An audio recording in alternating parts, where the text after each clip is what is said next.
Mind set study में आप सभी का स्वागत करता हूं। क्लास 10th प्रश्नावली 6.1 है। देखिए क्वेश्चन नंबर 1, कोष्टकों में दिए शब्दों में से सही शब्दों का प्रयोग करते हुए रिक्त स्थानों को भरिए। देखिए पहला प्रश्न है, सभी वृत्त डैश होते हैं, तो स्वर्गसम समरूप। चलिए हम लोग इसको जानते हैं, समरूप किसको कहते हैं और स्वर्गसम किसको कहते हैं, उसके बाद भरते हैं। देखिए समरूप किसको कहते हैं, जिसका आकार शेप समान हो, अमाप साइज समान होना आवश्यक ना हो। जैसे में ये बड़ा है ये छोटा है, जरूरी नहीं है कि बड़ा या छोटा हो। इसका देखिए ये भी वृत्त है, तो ये भी वृत्त है, तो ये समरूप कहलाएगा। इसमें डिपेंड नहीं करता है कि ये बड़ा है या छोटा है। ये देखिए छोटा सर्कल है, ये बड़ा सर्कल है, तो ये समरूप हम लोग कह सकते हैं। देखिए इसी प्रकार ये वर्ग है, ये भी वर्ग है, ये बड़ा है और ये छोटा है, तो देखिए हम लोग इसको समरूप बोलेंगे। डिपेंड नहीं करता है कि ये बड़ा है या छोटा, जरूरी नहीं है कि ये बड़ा है तो समरूप नहीं कहेंगे, ऐसा नहीं। यदि यहाँ पे ट्रायंगल रहता और यहाँ पे वर्ग रहता तो हम लोग समरूप नहीं कहते। ठीक है, उम्मीद करते हैं कि ये समझ में आ गया होगा। देखिए स्वर्गसम किसे कहते हैं, आकार शेप समान हो, माप साइज भी समान हो। देखिए ये वृत्त है, ये भी वृत्त है, इसका त्रिज्या 5 सेंटीमीटर है, ये भी 5 सेंटीमीटर है, तो हम लोग इसको स्वर्गसम कहेंगे। देखिए इसको, ये देखिए वर्ग है, स्क्वायर है, ये भी वर्ग है। देखिए ये 3 सेंटीमीटर है, ये भी 3 सेंटीमीटर है, सभी भुजा इसका 3 सेंटीमीटर, इसका भी 3 सेंटीमीटर है, तो इसको हम लोग स्वर्गसम कहेंगे।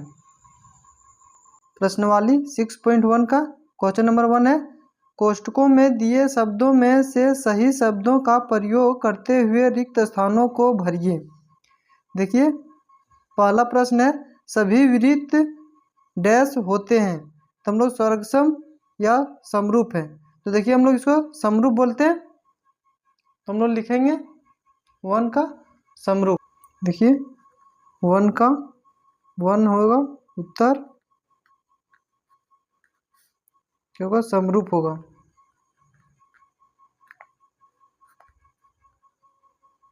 वन का उत्तर होगा समरूप।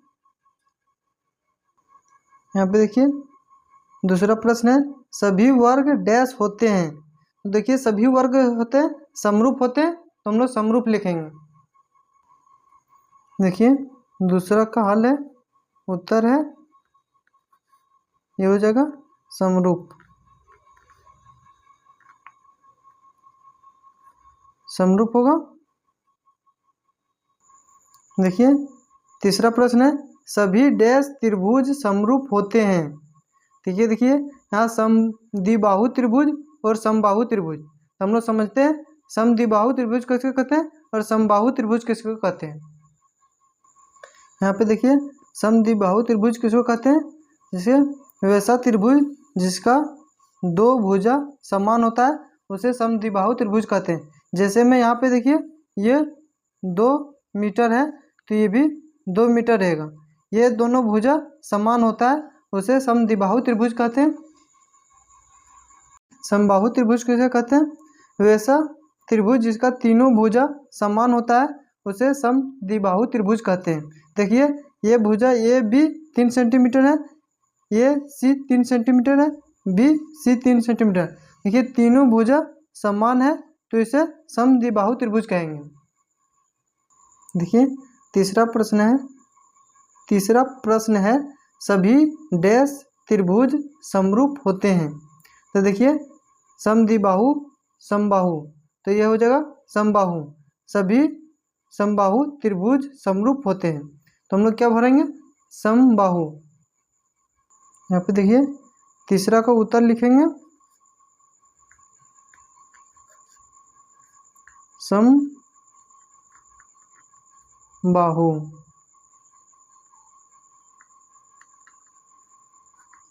समबाहु त्रिभुज, तीसरा का उत्तर रहेगा समबाहु। देखिए चौथा प्रश्न है, भुजाओं की समान संख्या वाले दो बहुभुज समरूप होते हैं यदि उनके संगत कोण डैश हो तथा उसकी संगत भुजाएं डैश हो। देखिए बराबर समानुपाती। चलिए समझते हैं इसको। यहाँ पे देखिए दो ठो बहुभुज बनाते हैं।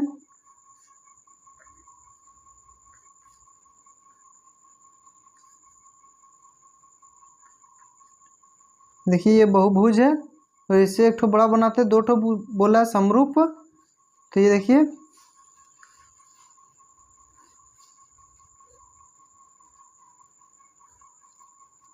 देखिए बहुभुज बन गया। मान लीजिए ये दो है, यहाँ पे भी दो है, यहाँ पे भी दो, यहाँ पे भी दो, यहाँ पे दो, यहाँ पे भी दो, यहाँ पे चार है, यहाँ पे भी चार है, यहाँ पे भी चार, यहाँ पे भी चार, यहाँ पे भी चार, यहाँ पे भी चार। देखिए जब पे चार है, देखिए इसका इक्वल जो होगा ये हो जाएगा। तो देखिए 2/4 है, इसको काटेंगे तो 1/2 आएगा। अब देखिए इसका और इसका हो जाएगा इक्वल। देखिए यहाँ पे भी 2 है और इसको काटेंगे 4, ये भी आएगा 1/2।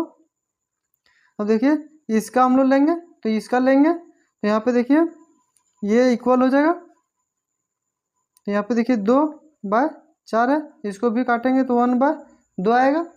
फिर देखिए इसका लेंगे और इसका लेंगे तो देखिए यहाँ पे भी 2/4 है, इसको भी काटेंगे तो 1/2 आएगा। तो देखिए इसको लेंगे और इसको लेंगे तो देखिए 2/4 है, इसको भी फिर काटेंगे तो 1/2 आएगा। अब देखिए इसको लेंगे और फिर इसको लेंगे, देखिए 2/4 है, इसका भी काटेंगे, देखिए 1/2 आएगा।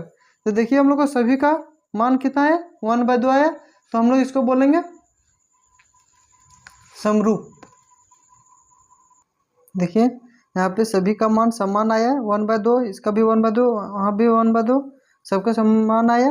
तो देखिए यहाँ पे हम लोग क्या लिखेंगे, यहाँ पे देखिए 4 का, भुजाओं की समान संख्या वाले दो बहुभुज समरूप होते हैं यदि उनके संगत कोण बराबर हो तथा उसकी संगत भुजाएं समानुपाती हो। तो यहाँ पे क्या होगा, बराबर होगा और यहाँ पे समानुपाती होगा। चलिए लिखते हैं। देखिए यहाँ 4 का उत्तर हो जाएगा बराबर, उसके बाद हो जाएगा समानुपाती।